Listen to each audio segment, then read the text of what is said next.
simple prompt called the 80-20 principle. Sorry, I'm just going to share that now.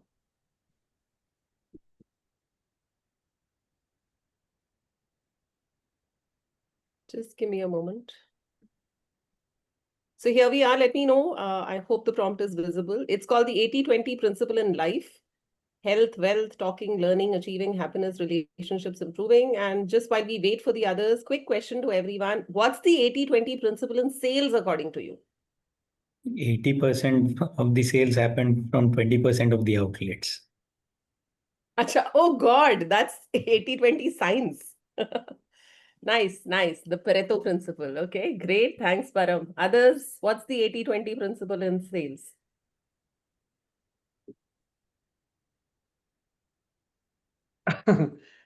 The first thing that came Can to I me share?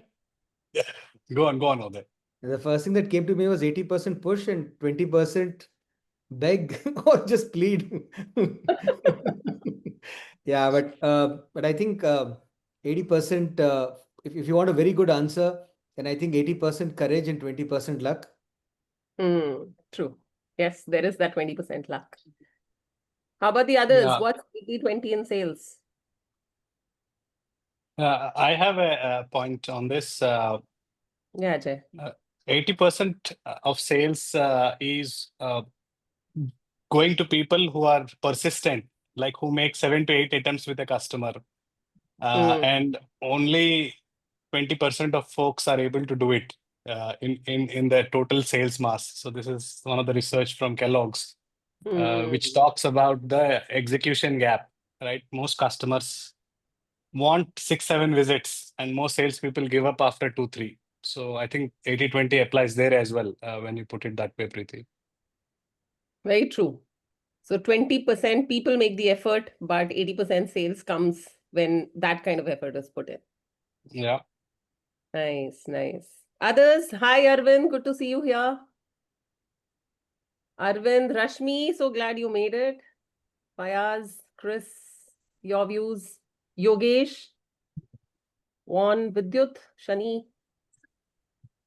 Yeah, so the Pareto's principle again, 80% of the sales happens from 20% of those customers who feel that these salespeople are, in the true sense of the word, customer oriented. So those 20% are the ones who bring consistent business because, they view the salesperson as practicing consistent customer orientation and in the true sense. Okay, 20% people bring 80% sales. I'm now inviting funny answers, huh?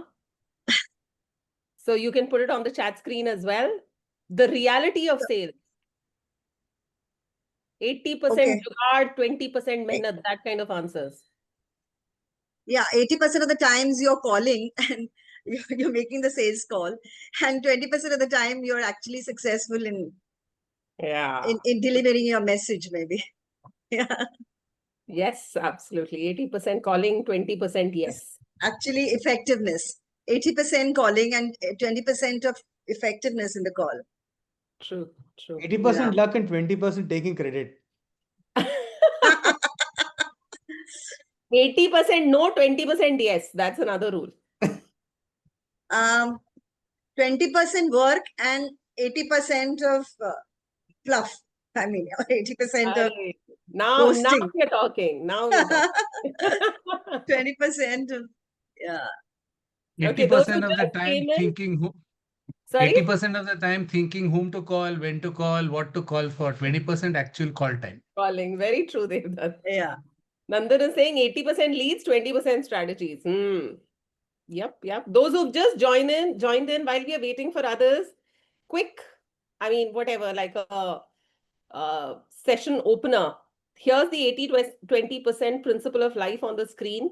What is the 80-20% principle of sales? Be truthful. This is a forum where we shall speak the truth. We shall speak the truth everywhere, actually, not this one. Go ahead, Arvind. Tell us your truth. My truth is that 80% is your slogging and 20% is the result that comes out. And if you look at the FMCG business, so 20% retailers, they carry around 70% of the business because they have prime customers with them. Rest are B below B category, CD category. So the number is huge, and even you look at the world dynamics. So America and all those 5 countries are in the power, and they have a veto power and all that. So how much does it come? Yeah. So, I like what Param has said, 80% five. gyan, 20% calm. 80% legwork, 20% legwork. That 80% of actually a Network confident. is Okay, I'm going to Sonam, tell me when we have enough people. Okay. Hi, this is Nalina. I just joined in. Hi, Nalina. Hi. See you. Rajiv, hi. I know you're there somewhere. Great. So Yes, any more Preeti, we responses? have So 29. 80% mindset and 20% skill. Oh, nice. That's a good one. That's, I And think you should Rashmi get the is- Nobel Prize for the most sensible answer so far. Yeah. And Rashmi is going through a bad food day, so she's still thinking about 20% food gives 80% fat. That's the chai pakoda day, right, Rashmi? Yeah. Yeah. Could I share as well? Yeah, please. It's Okay. Diwali sweets actually. Oh, wow. Rani- Okay. So 80% is intent and 20% is execution of it. Right. Or maybe the reverse, 80% execution and 20% intent. I'd love to see it that way, yes. Okay. so Anyway, so execution has to just a be starter. And what I'm going to do is I'm going to jump right into the session because Sonam has very promptly sort of, egged me on. So welcome everyone. Thank you so much for joining in. We promise to make this session 80% fun and 20% gyan, or 80% practical and 20% whatever, the right things to say. So we've got two great experts here, and I have the pleasure of having Uday as well as Ajay. Hi, Uday as well as Ajay with me. Thank you, Lumina Learning, for putting up a panel like this and for allowing me to host a panel like this. Thank you, people, for joining in. I know it's a weekday and it's 6:30 in the evening. Good to have a group that is interactive, that's willing to share. So I'm going to keep prompting you guys with questions all through the next 1 hour. But we will separately park 10 minutes or 15 minutes towards the end to take specific questions, right? So my prompts would be there throughout, but if there's something specific you want to ask one of the panelists, put that question on the chat screen, and Sonam and I will try and bring that out as well. Yeah. So quickly introducing the two men that you see here. Uday, I have known him now for half a decade, maybe more than that. And when I asked Uday about his sales career, he said my earliest memory is when I was being yelled at by a furious wholesaler in Bardwan in West Bengal, and I still walked away with a truckload of order of batteries and torches. So that's his earliest memory in sales. Uday, baptized by fire in Ever Ready. That's where he started his career. Went on to Wipro Consumer, selling soap and lights. Went on to Samsung, selling slightly more premium stuff, Samsung Electronics. I think smart lights is what he was selling there. Till the entrepreneurial bug bit him. Sorry, you're there. Smartphones, yeah. Smartphones. Okay, even better. And then the entrepreneurial bug bit him, and not once but twice, because he started 1-minute stories, which I'm a big fan of. Those of you who follow Uday on LinkedIn or on Instagram, I'm sure you've heard his stories. Funny ones, good ones, but always with a point. And of course, there is Talent App, Intem Labs, where AI is meeting career growth. So those are the two enterprises that Uday is a part of right now. Uday, welcome to the panel. Thank you so much. Thank you so much. You mentioned two sales experts. If you have to anyway pull us down, you should also join that. We are 3 of us. No, today I only get to ask questions. We will all get pulled together. We are not going to go down alone. Okay, and now over to Ajay. Ajay, the most interesting thing about Ajay, which I didn't know as yet, is that he's a tennis player. Yeah, and the one who plays tennis in life also plays tennis in careers. So a man of many, many talents. He's someone who's a learning architect, a coach, co-founder of an organization called Up and Rise, which has been in the industry, coaching sales leaders and leaders across different verticals. Also someone who was in very reputed organizations like GE Healthcare in business roles, more than 20 years in the learning space. And now he's part of delivering several cutting edge programs for leaders, sales leaders. The philosophy is science meeting storytelling. And that's when serious and fun learning begins. So Ajay, totally resonate with that. I believe that, when there is serious fun is when learning really happens. So we're going to make this webinar serious fun as well. I'm going to try and make sure that, Yes. yeah. Yeah. So I'm going to try and make sure that we pick up real relevant examples and talk about real stories from our lives, inviting all our participants to share real stories from your lives as well. Ask questions that you've experienced and not just heard about. Yeah. So on that note, I want to kickstart this entire forum by sharing a story from my own life. I also incidentally started my career in sales. I used to sell Nor Soup and Kisan Jam, and I was part of Hindustan Lever Limited early 2000. Wow. And I used to handle a very visible market called Delhi Metro. And I remember in the year 2006, I had a visit from the CEO of the company at that time, Nitin Paranjpe, big man in the industry, big man in the organization. I was shitting bricks. Yeah. And obviously we did up the market like all of us do. And everything was looking prim and proper. And I expected like a drill session from him, right? But I still remember, and I think that really, really changed the way I looked at sales. Nitin came into the market, and we used to call him boss. So boss came into the market and was very quiet and observant. My notion of a good salesperson till then was someone who was extroverted, aggressive, driven, out there getting the job done. And Nitin surprised me with his quietness, with his ability to sit and observe. He simply asked questions and listened. That's all he did through the visit, to the retailers, to the market, and to me. And towards the end, he helped me find insights also by asking me questions. And he made it look like those were my insights. Yeah. I felt so good after the visit. I just felt so confident after the visit. And I think that was the biggest learning and the biggest, eye-opening moment that I had in my sales career. What does a sales leader look like? Yeah, running an organization that is fueled by sales. And my first question comes from that story that I have, because we all tend to look at sales in a certain way. We all have our own lenses that we wear when we look at salespeople, sales leaders, sales as a function. And my question is, I'm going to start with you, Uday. I'm going to put you on the spot right now and ask you a very simple question. Yeah.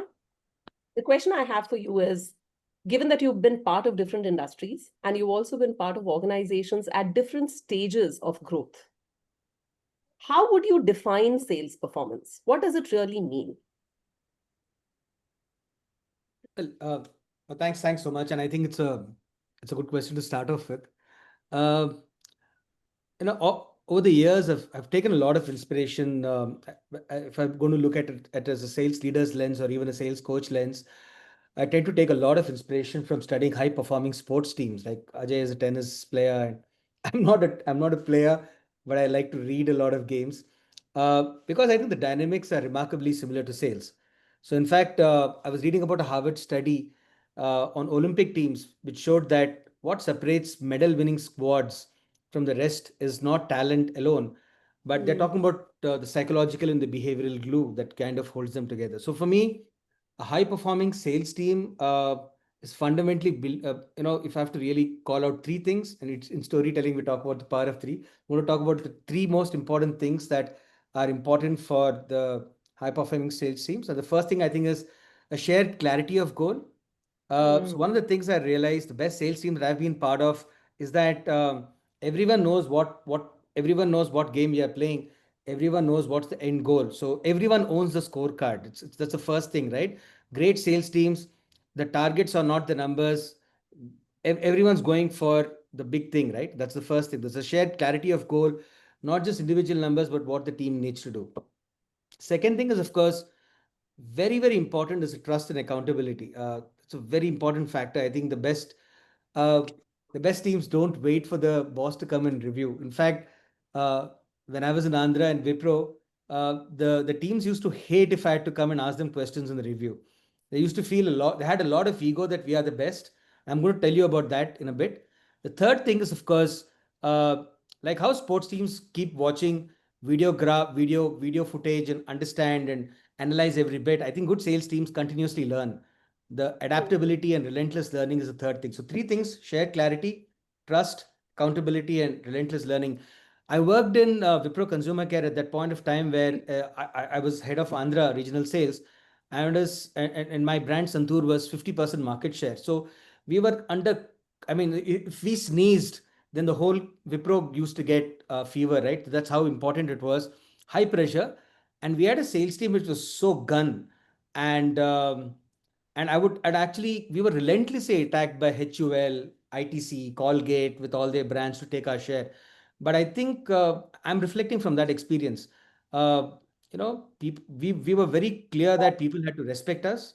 We were very clear that we trusted each other, and no matter what happens, we'll kill, but we'll get the sale, right? And we learned from our mistakes, and we continuously learn. So, yeah. Nice. Wow. And I'm noticing how there you have not used a single sales word here. So it's not about winning, it's not about targets, it's not about ensuring that we are driven to get where we are. It's about a shared goal. It's about trust and accountability and continuous learning. So thank you so much. And Ajay, I'm going to build on this. And the next question is Sure.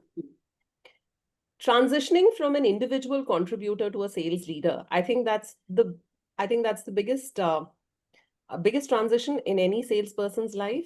Sure. Sometimes the most confusing one, and sometimes the most career derailing one as well. At least in Very my true. career, I've seen excellent sales reps getting promoted and then becoming a liability to the organization, right? True. So how is it that sales leaders can support people in this transition? How is it that we can support people down below as they transition into a sales leadership role? Yeah, I think a very, very pertinent question because I experienced this. My toughest job till now is not opening a company or selling to a CEO, but my first transition from a sales to a area manager. I was an area manager Mumbai for Abbott, and young and had 8 team members who were like double the experience. I was really scared of how will I go to office and meet people, right? What will they say? So I think still till date, it's one of the toughest assignment. And I think a lot of people go through this because when you are in sales, drive, initiative, speed, it gives you advantage. But those are the things that will kind of derail you when you are kind of moving into a leadership role. And that's the transition, which I find is very, very interesting. People who or leaders, if you're a sales leader and you can help build that awareness that you were outcome focused, but now your job is to move from being a player to a coach. You will play, but you should help him play first. I think the transition takes time. If people are not transitioning that, or if sales leaders are not supporting their team members to transit, I find it's very difficult. And then like you mentioned, a lot of very, very high performers suddenly are nowhere, and the organization eventually loses them.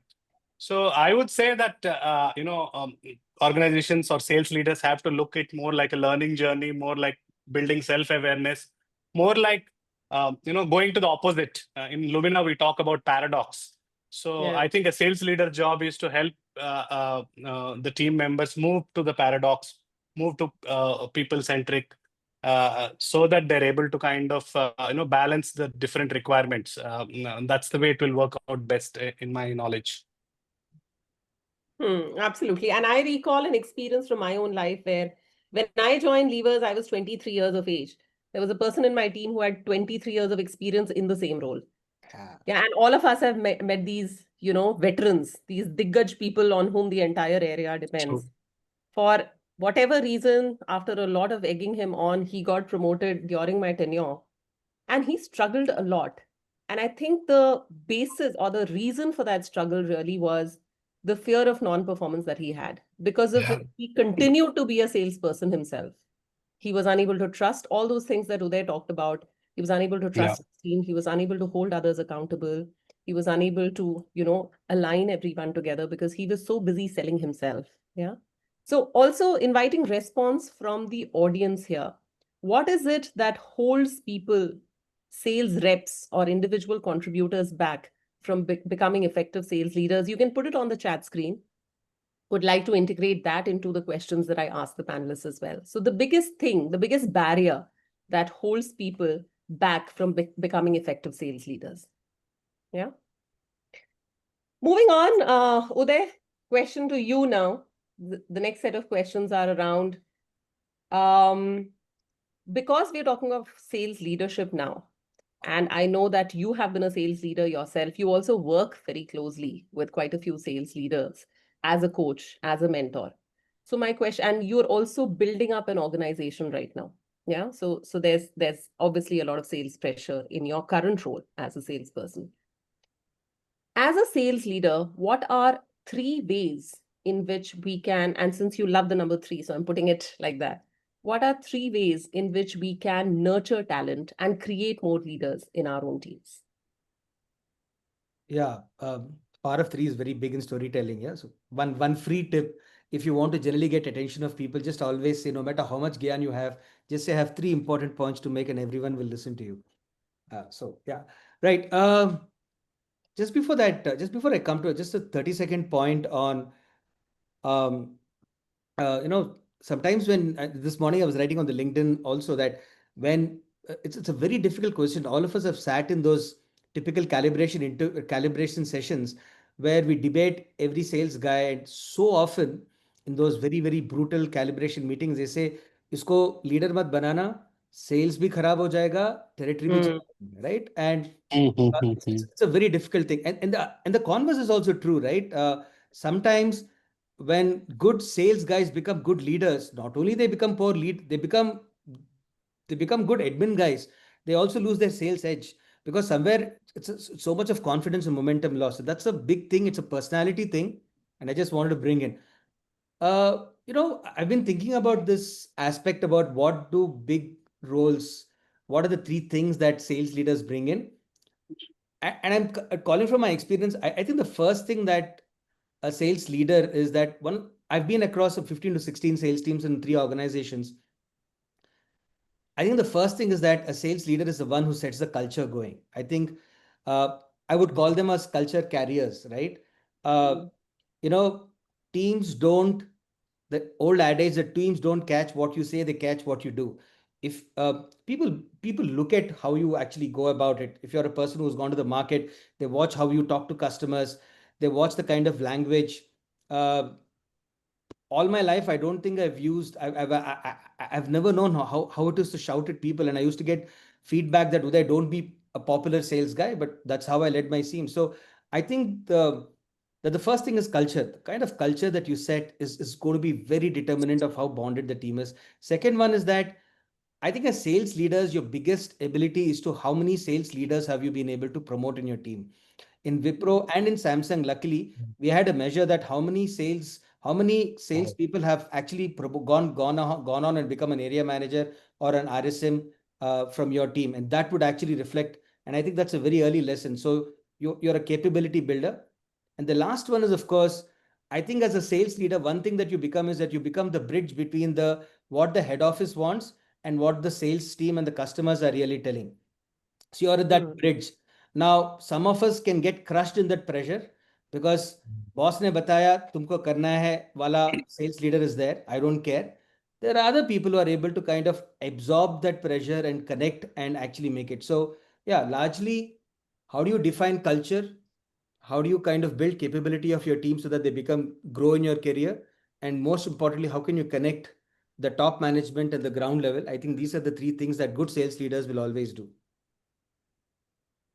Thanks, Uday. And I'm going to also bring in what Ankur just put on the chat screen. He said, the quality of a good sales leader is the ability to detach from certain habits or working styles that you may have found success in as an individual contributor. So that's something that you found success in. True.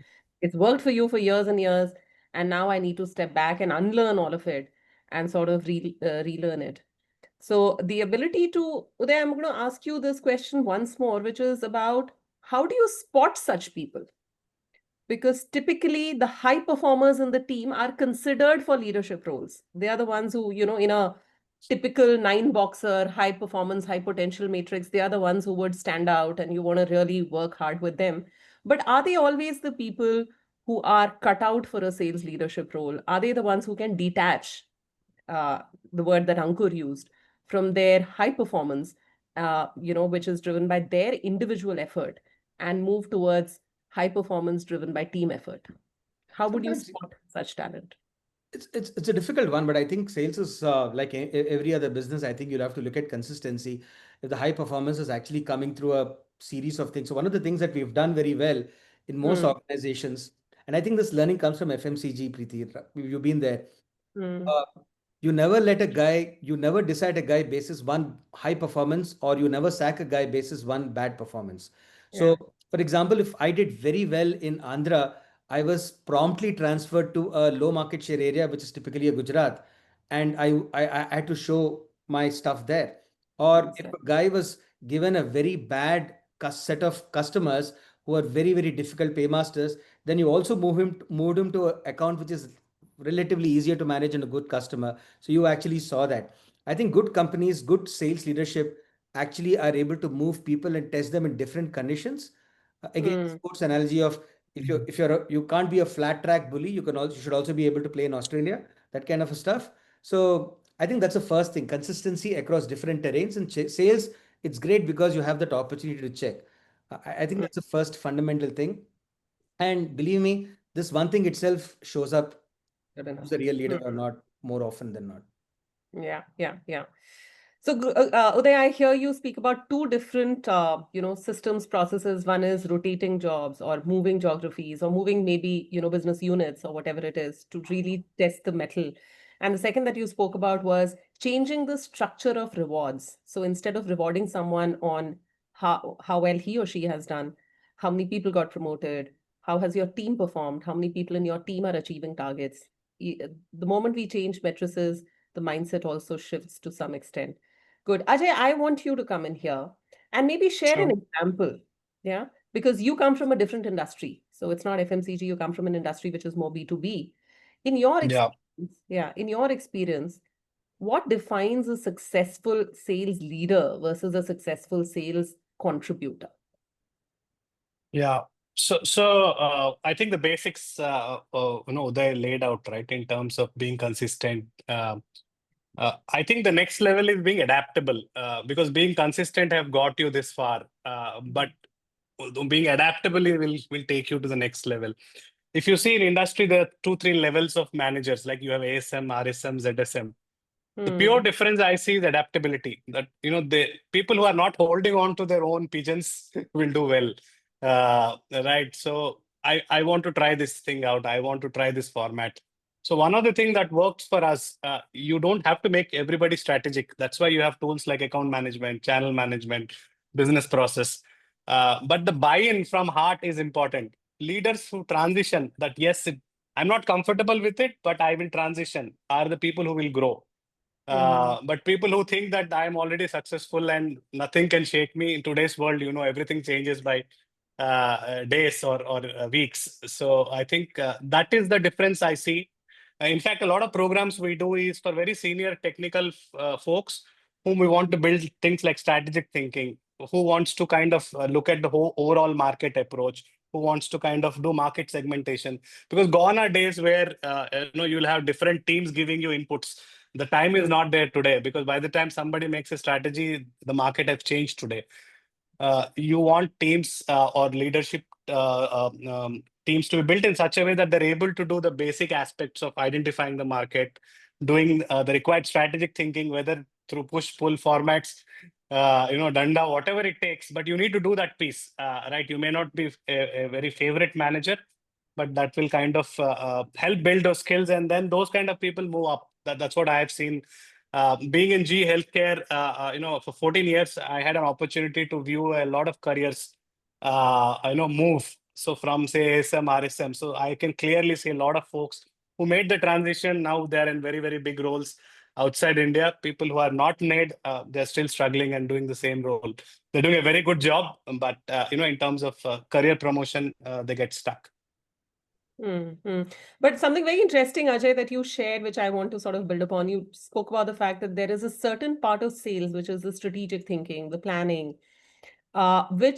which you can put a method to it. So there is that science to it. There are enough and more tools in the market, and now with AI coming in, a lot of it is getting even more simplified, right? And most organizations that I work with, they have deployed AI, they have deployed smart data science to make sure that that science is well covered for.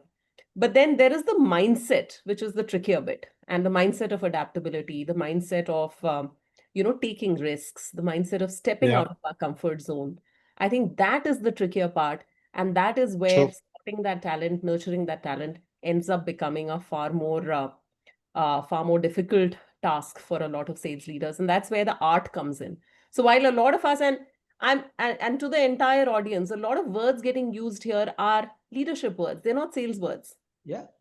As we listen to Uday and Ajay, and as I read the messages on the chat screen as well, we are not talking about sales specific lingo here. We are talking about the fact that leadership is leadership, sales or no sales. There is that art to leading people, which is irrespective of your role.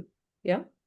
So very interesting. And inviting again the audience here, if there are best practices that you've seen in your own experience, the rest of, the 28 of us, maybe you could also mention that in I know a lot of you come with very rich experience. So any best practices, put it on the chat screen for us to learn. Oh, there, sorry. Which is why I think, Preeti, a very, very valid point Ajay has brought in, and you've just summarized it so beautifully.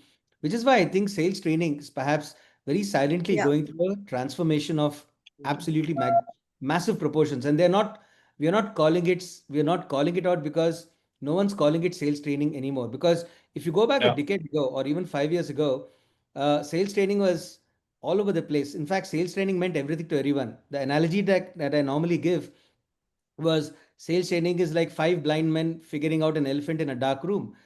Somebody said spin and said the trunk is the way you have to do it. Somebody said consultative selling and caught the leg. Somebody caught the tail and said this is how you do it. Everyone had a different formula. Everyone had a different way of doing it. And a very, very detached, non-human, but extremely process-oriented stuff took on, which made sales training really boring. Most of the sales training that I attended was very, very, very boring. I think the transformation happened when sales training became a part of the leadership conference, annual sales conferences took on. And today, if you notice, the best sales companies don't really do sales training. That is really something that they drive internally. Best sales companies actually build personality level competencies for their sales leaders. They call them for emotional, like for example, Yogesh has just mentioned something about emotional intelligence, handling difficult conversations, conflict management, stuff like that, which are very, very personality basis. That's where I think the secret of sales training is now.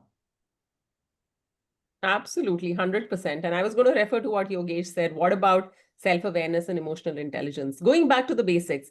And all of us have been part of these trainings early on in our career, which was about the science of sales, but slowly and steadily, how irrelevant that becomes as we progress, not just in terms of our career, but as science has progressed, as, as AI has progressed, things have just become more and more automated.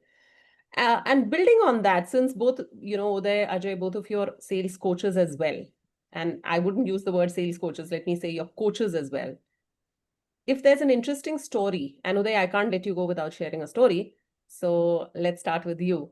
If there's an interesting story of a person that you worked with, someone who you have seen transforming as part of the coaching journey in his or her role, how did that come about? What kind of work helped the person, transition? Okay. Right. So this is years ago. I'll perhaps go back to 2010, 2011, but let's call him Prasanna. But one of the things about Prasanna, this is Wipro, and I was Prasanna had joined us as an MT, and everyone in the team, all of us called him Veerappan. because one, he had a mustache like that. He came from Tamil Nadu, and the bugger was so aggressive. He was so aggressive. I can't tell you. When we many years later, when I did a Lumina sales profile of him, the only color that was there on it was red, right? So, but on another way to look at it. So, there was a time when I remember in during a month end, we were traveling deep in Chittoor district, which he was in charge of, and we were going to a small village where the distributor was. And as the car rumbled through because the distributor had not paid, and we had to go and collect the payment.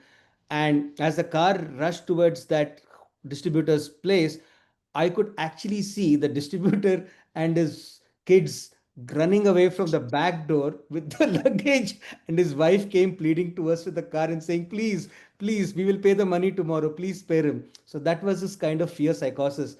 We had to really work hard on him. In fact, there was a time when we almost had to sack him, but credit to Prasanna that we really had to work on his aggression. He promised to work on it. We figured out that he had a lot of challenges that he was coming through in terms of the way he had to talk to people. He always wanted to dominate, and we put him through. I mean, those were days I didn't know what sales coaching was. But even after he left the company, I remember I told him that one of the things that you need to do is to start running whenever you're angry. And there was this funny incident. He calls me up later and says that he later joined Godrej. He used to say that, Uday, whenever the sales team meeting was happening and I used to get angry, I used to go running. And I think the team was more scared when I was running than I was in the meeting because they used to think that this guy is up for something. Credit to him. He worked on it, and uh, anger management, we had multiple sessions, and I think we kind of looked at multiple aspects about his profile, the way he communicates, and eventually he's now leading for one of the largest FMCG companies. He's heading the sales, and I think he's made a phenomenal. This guy was written off, right? He was written off because nobody wants to touch a guy who's so aggressive.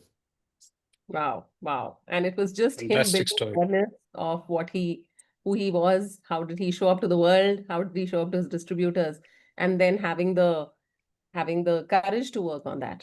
Yeah, I think Yeah, like someone just said, I think Yogesh mentioned about self-awareness. It's a phenomenally important requirement. absolutely, absolutely. Yeah, yeah, absolutely. Ajay, what about you? You've worked with teams as well, so not just sales individual leaders, but you worked with intact teams. And Uday mentioned early on that there's a culture that a team carries. Yeah. Yeah, yeah. And there's a lot of merit in working with intact sales teams together. So any story from your side about, the kind of team that you worked with or inherited, and how is it that transformation happened?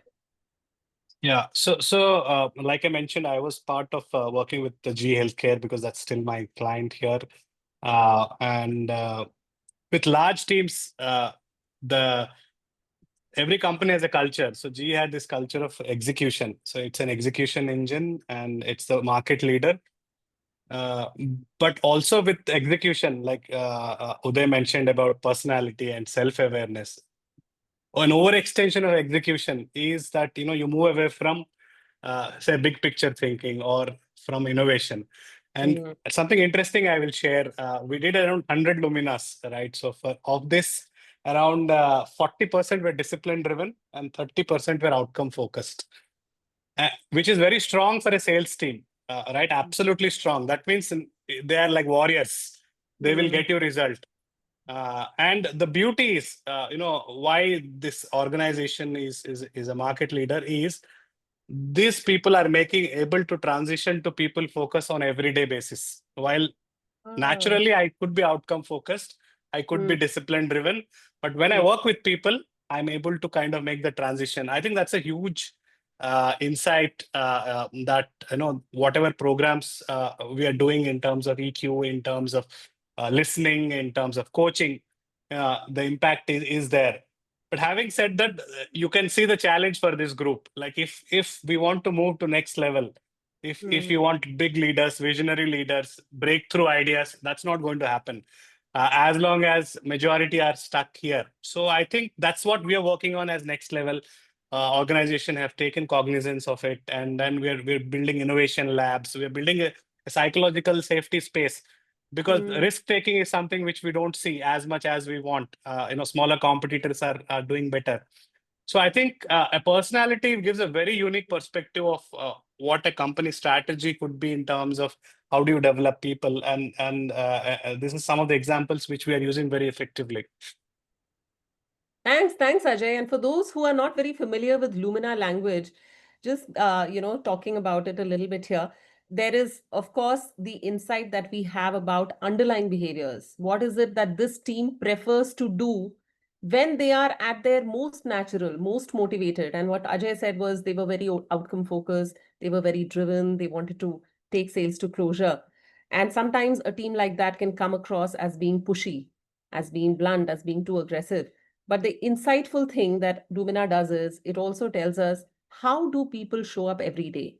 And that could be different from the underlying. It could be very, very different because that's learned behavior. That's something that I've learned. And the beauty of the team that Ajay is speaking about is this team on an everyday basis understood that being people focused is also important. And they had the ability to temper their pushy side and sort of become more collaborative or people focused or empathetic. So excellent. Thank you so much, Ajay. Thank you for sharing that. I'd like to speak about an experience I've had working with an intact sales team. And I'll talk about, because there's a question from Devdutt, which is about, is the sales process irrelevant today? So, when we mapped people across the entire sales cycle, which starts from lead generation, typically in most industries, it starts from researching, lead generation, prospecting clients, sending a proposal, closing the sale, nurturing the relationship, and so on and so forth. This was a very technical industry. It was a water solutions company. And most of the salespeople came from a technical background. And while they were extremely good at the initial part of the sales cycle, understanding client need and creating a proposal, they pretty much went silent after that. They were so in love with their proposal because it was so technically rich that they did not understand that moving towards closure requires them to be more disciplined, do a lot of follow-up. So they forgot to do that there. And when we did a team mapping, because the sales leader came to us and said, I don't know why we are not selling. We've got excellent products. I've got an excellent team. We've got excellent proposals going out. Why are we not selling? And the insight was that your team tends to just go slow after a while, assuming that the client will close anyway. So there is merit in understanding the sales process. But the magic is when we marry personality to sales. And we say, okay, there is, of course, a sales process, which is because it is a science to sell. But how is the personality showing up for the entire sales team or for a particular person? So that was a very insightful learning for me as well as I map people. Just like Ajay, you found this project interesting. I found that one also very interesting. But moving to something very interesting. And before I move there, I'm going to do a quick, rapid fire thingy with all of us, including all my, the entire audience here. I'm going to give you 6 words, one after the other. You have to respond by typing on the chat screen the first word that comes to your mind as you hear my word. Okay, so I'm going to say a word and it's a word association game. The first word that comes to your mind, you just type it on the chat screen. No filters, nothing. Yeah? My first word, personality.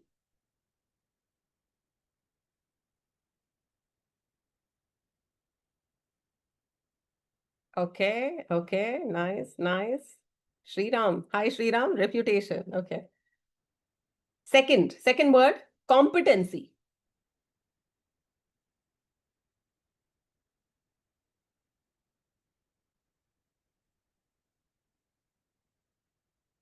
Okay.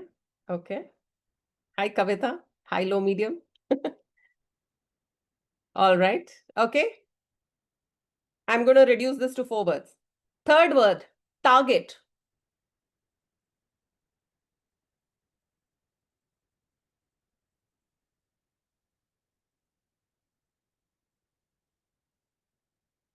Okay. Life. Oh, God. Efforts. All right. Last word, closing. Those in sales will know. Closing day, 31st March. Navita says March. Finally. Okay. Part of that. Let me run away. High blood sugar. Oh, God. Okay. Next one starts. Okay, cool. Thank you. I'm just noticing the change in the tone and tenor of your responses as I moved from personality and competency to target and closing day, right? So while we were using these nice, happy words for the first 2 prompts that I gave you, suddenly the tone and tenor changed to pressure, hectic, runaway, chaos, etc., right? And that's the reality of sales. While we could be on a webinar and talk about how personality is crucial, real sales brings pressure. When there's target, when there's closing, when there is negotiation and, all of that, we do feel pressure. And my question to the panelists now, and this is the final set of questions before we break for the Q&A. Ajay and Uday, anyone can pick up this question. What are some of the most common stress-triggered behaviors that derail really good salespeople? Yeah, what are some of those behaviors? Of course, we know people can be pushy, blunt, but I want you to go a little deeper and tell us, in a granular way, how does it really show up on the field? First of all, I want to break this myth that it's only the sales guys who feel pressure. There's too much about sales and pressure. If you look at newspapers today, I think every other job apart from salespeople are actually getting under tremendous pressure. The IT guys are losing jobs, manufacturing AI is taking over. I come from an AI company. I can say for sure that the only job which is secure and going forward is a sales job. You still need someone to sell. So I think sales and pressure is too far stretched. And I tell this also because I was addressing a bunch of students and telling them that why sales is the best career they can go for, because a lot of young generation think no work life balance and all. Come to Bangalore and I'll show how people in tech don't have a life. Forget about Right. this. Okay, coming back to this very important thing, I think it's a very important thing, and stress part of it, right? One of the things that we understand, and this is something that I've gained with the understanding of working a lot on Lumina sales, is that uh, I think stress does not create new behaviors, Preeti and Ajay. I think stress actually amplifies the behaviors that are already inside us. That's the fundamental thing, right? And I think uh, so for example, uh, s- uh, for example, let's say someone who's actually very analytical and very data oriented, under pressure, this person can become obnoxiously critical and absolutely, they will drive you crazy with data, and and they'll just miss it. Or someone who's very over empathetic. Remember, Preeti, we had the discussion about empathy.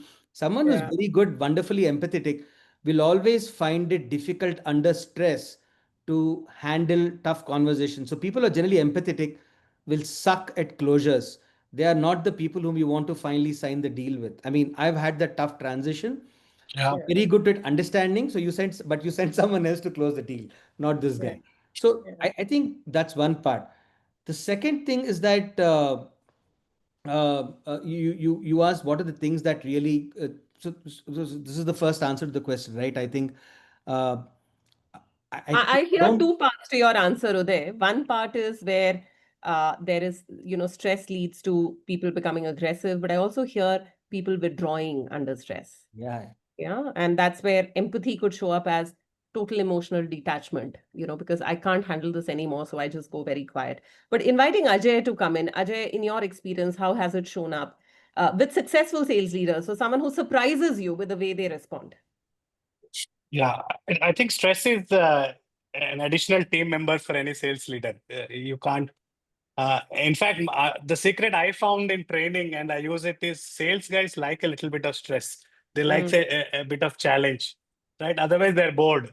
So we try to introduce concepts, challenges, or role plays, scoring systems to bring that system, because you need a certain element of stress for the entire system to work to its best. But as sales leader, I pick from what Uday mentioned, right? It's important to know that which kind of players you put where. Who are the players you put for understanding needs, to who are the players you put for, say, negotiation. I think that plays a lot of difference with respect to the team's outcome. And again, overextension is the word that we use. I think these are our brilliance magnified. Sales leaders who understand these, are able to kind of do a better job. See, all of us have been in sales. If there is no pipeline, any big CEO also will be shitting in his pants for the next order. So it's as simple as that. So if you have pipeline, you are more confident, your stress is less. And as a sales leader, that's the mindset. I think the people or leaders that drive that mindset, that work there first, then negotiation becomes easy. Your next job becomes easy. That's the personality difference. Also, you talked about behavioral, right? The things to observe as a sales leader is, has the answer shortened? Is the voice tense? Is the person going quiet? Like somebody who is people focused, he's going quiet with the question. I think these are very important cues, because it's not just about kuch bhi karo, kaise bhi karo and get results. I don't think that's going to work in today's world. It's about understanding what's bothering, how can I help, how should we look different. That transition, I think, can help sales folks. Stress also, I have seen sales leaders who kind of give stress and belief in equal proportion. They give pressure, but they also give the belief that together as a team we can deliver. Somehow they are the best performers throughout, and we like to be in such teams where we work hard together and we win together. We don't want to win easily as well. So there is some charm in doing a lot of hard work and getting there to the goal. And sales leaders are able to bring both these elements together and produce results. Yeah, but the knack, like Ajay, you rightly said, there is that optimum amount of challenge or stress that brings out the best from our people. But the ability to read what that optimum is. So the optimum could be very different for a Virat Kohli versus, I don't know, like a Hardik It would be Pandya. different for every team member, I would say. And that's where like sales leadership comes up. Yeah, absolutely. I think it's important to actually also ask important questions, right? I think sales leaders, I think Yogesh was asking a very important question. What is one of the good qualities? I think impactful communication is a very important aspect. And I think, Preeti, one of my favorite questions to a lot of when we do sales coaching is to ask them, when was the last time you felt you weren't at your best, or what triggered it, or what was the stress? And the language they use typically gives you a very good idea. So suppose someone says, I had to prove myself to the team. It actually says this guy's under a lot of ego and kind of wants to really prove something. Or if someone says, look, I didn't want to disappoint the people who trusted me, that means he's a lot of empathy and overload of that kind of stuff. So Understood. kind of understand where these guys are coming from.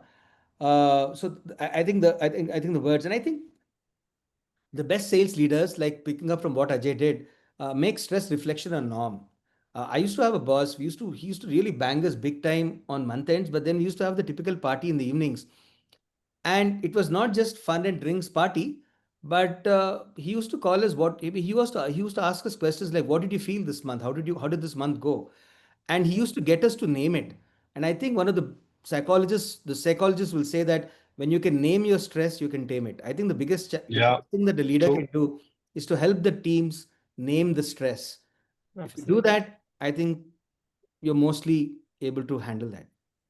Absolutely. And giving the space for that expression to happen. Giving a safe space where the team can stand up and say, boss, up, it's becoming a bit too much. I think we are all over the place. Very true. Very well said. Okay, I think we are at 7:23, and like promised, we have a good 7-10 minutes to go through some Q&A. So I'm opening the forum up for all of you all to ask questions. Anything we've talked about, just a quick summary. We've talked about what defines high performance. We've talked about how is it that people transition into sales leadership roles, and how is it that they need to be spotted first, supported later. The fact that sales is a lot about personality. Of course, it's about the process as well, but a lot about personality, especially as we go more senior or go into leadership roles.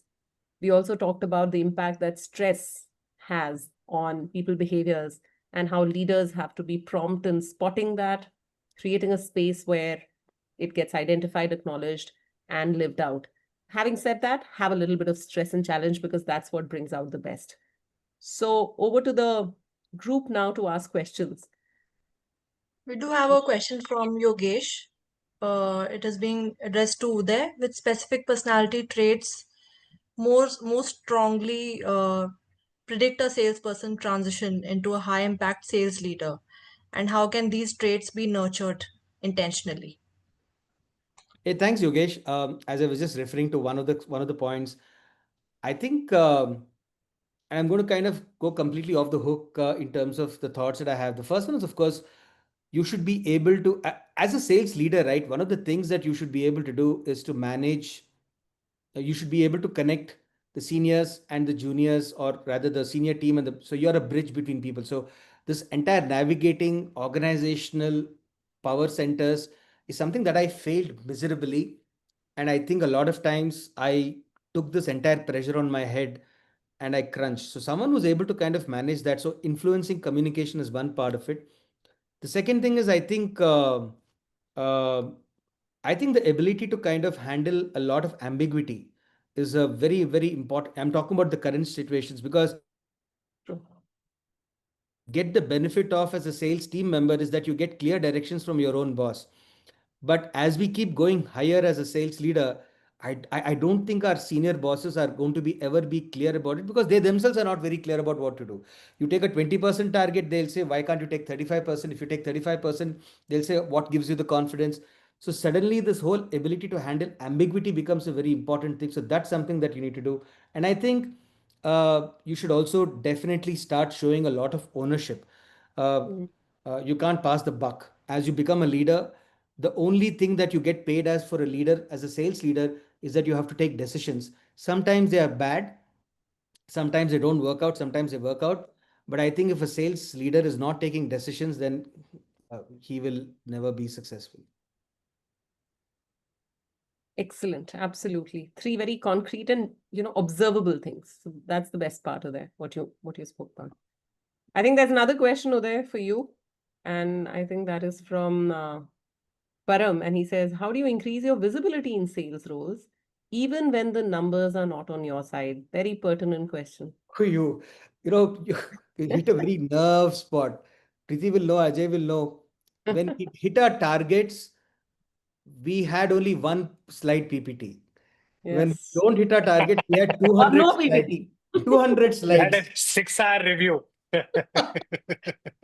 Okay. How do you increase your visibility when you don't do? First of all, you are very visible if you don't do your targets by default because people will pull you up.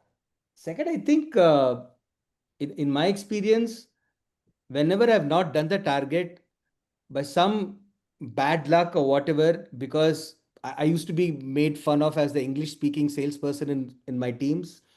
So they used to kind of figure out who's the guy who can actually talk a lot of shit and get away from it, even though you don't know anything. So they used to send me first. But I think if you've not met the numbers, I think most senior leaders are okay if you don't meet numbers because I think you're generally understandable that in a long sales career, we don't meet targets more often than meeting targets. I think that's for all of us, right? If you've met targets all your life, I'm sorry you've not. Your targets weren't right, as simple as Yeah, I that. mean, yeah. So that's one credo. The second thing is that uh, don't hide your failures in font size 12 on slide number 18. Okay, put them up front, own it up. That's number two. Second, I think most leaders will be very critical if you don't know why it happened. So I think it happened, yes, but why it happened, uh, instead of just saying the monsoons came or the rains came or the band came, if you have some concrete reasons or where you are able to kind of build that, I think these are the three things which will actually help you to kind of tide the current crisis. It's just that you can't keep using the same reasons again and again. Ajay, do you want to put something there, as in say something there? No, I think Uday covered it very well. Okay. I totally I think agree. He met the target. I'd like to add to what No. Uday said. So I remember, when you've done your target, you'll sit in the first bench and you'll be very proud. And if you have not done, you'll be hiding somewhere behind in the review room. Yeah. So I think, but people, I think sales leaders understand whether the process is right, whether you're meeting the right set of customers, the right number of visits, the right communication and language. If that is happening, they're still going to give you space. But And just otherwise, one point, right? Ajay, one more point, and I'm sure you'll agree. sure. The only reason why you will get really screwed in a sales review if you don't hit targets is if it was a surprise. So one of the earliest lessons I've learned is that True. don't let your sales failure be a surprise. Yeah. Yeah. Very true. Absolutely. Ajay, I'll ask you to respond to a question that Rahul, hi Rahul, Sure. had asked, which is the importance of empathy in sales. I think a very understated characteristic, but going back to my Nitin Paranjpe story, probably one of the strongest, suits that differentiates a salesperson. What is the role of empathy in sales? Yeah. So I think it's very interesting, something that we observe. Most of the sales leaders today do not demand performance quarterly. And at the end of the year, they say that I couldn't save you because, boss did not allow me and your performance was bad. Now, this is empathy, overextension, where you are so empathetic that you are not giving the right feedback at the right time. And you would see this, a huge percentage of leaders or sales leaders' performance, it's impacting. So I think empathy has to be played both ways. One is be empathetic at the right time, asking questions every day or every month about how is the progress, what are you working on, is empathy in my mind. If you are not doing that and at the end of the year you're crying, I couldn't save you, that's not empathy. It's a misuse of the word empathy, I would say, from a sales leader's perspective. And the other way is also true, right? Like everyone will have bad years, bad months. As a leader, if the team member has been with you, I think you need to be supported, need to be understood. There are bad years for people. I've seen that they're very badly performed, but they bounce back the year after. So leaders who have a little long-term vision knows their team members are able to deal with much better, but empathy works both sides. And I want to share something that happened to me very early in my career and shaped the way I look at it, which is one of my earliest bosses once called me to his room when he had just moved in as the regional sales manager in Delhi. And he asked me a question which I had no answer to at that time. He asked me, Preeti, how do you like to be led? No one had asked me that. It's a great question. I was quiet and I said, I'll meet you again and I'll tell you. And the next time I met him, I told him, you know what, just give me the target and forget about it. I'll do the target and I'll tell you. That's how I'd like to be led. And here's what he told me. Here's what how he responded. He said, why do you think I would call you about your targets? And I said, to chase me. He said, no, because I learn from you. I'm new to this area. And every time I call you and you tell me about the challenges in the market, I become aware of what's happening in the market because I'm up there. I don't get to do the market as often as you do. So you're my connect to the real issues in the market. And that really broke the ice with him. Because there was his need to learn, but there was also empathy towards how much would I allow him to sort of come into my sales territory. It was a beautiful conversation. And I think that really shaped the way he, made me understand sales leadership.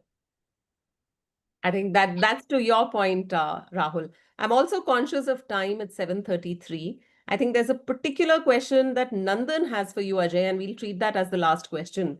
He talks about stress, how to get rid of stress that's not sales generated, but which is intra-team, interpersonal stress. How do we handle that?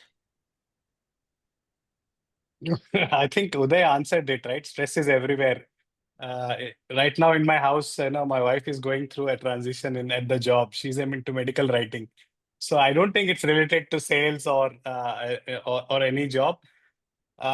I think that, in terms of once we are clear with the goal that we set for ourselves, and we also accept the timeline, most stress comes from, in my mind, the hurry to do things. And if we have spaces, if we have people around who are ready to give you that space and time, many of us will feel that psychological safety and do much better. And I think all of you know different ways to manage stress. I don't have to share whether it's yoga, meditation, or whatever it takes. But it's important to acknowledge that stress is part of our job. You can't run from it. How do you kind of make it work for us is something we can all try to build and move forward. Thank you. Thank you. And maybe some bit of conversation, Nandan. A lot of times we get so caught up in the stress that we forget to talk. Yeah. And especially in teams where everyone's under stress. So my side of the story is that I'm stressed. The other person's side of the story could be surprising to us. Maybe they're also stressed because of something. So it's surprising how many things open up when we simply sit down and talk. It's surprising and it's it's something that I'd encourage everyone to do. All right. So Sonam, with your permission, we are at 7:35. Thank you. Shall we close it here? Yeah, absolutely. Thank you, panelists, for the fantastic session, and thank you, audience, for joining us. I hope you enjoyed it. And maybe I we hope should we'll ask everyone to just maybe in a minute's time, just ask everyone to leave a word about what are they taking away from the session on the chat. Maybe just I would love to know what closing take away credits. from the session. One word or a phrase as a closing credits for the session as we sign off. Thank you so much for everyone. Thanks, Preeti. Lovely facilitation as you would do always. And thanks, Ajay. Really learned a lot on this. Yeah, thanks, Yeah, Uday. yeah, yeah. Been very Thanks to both of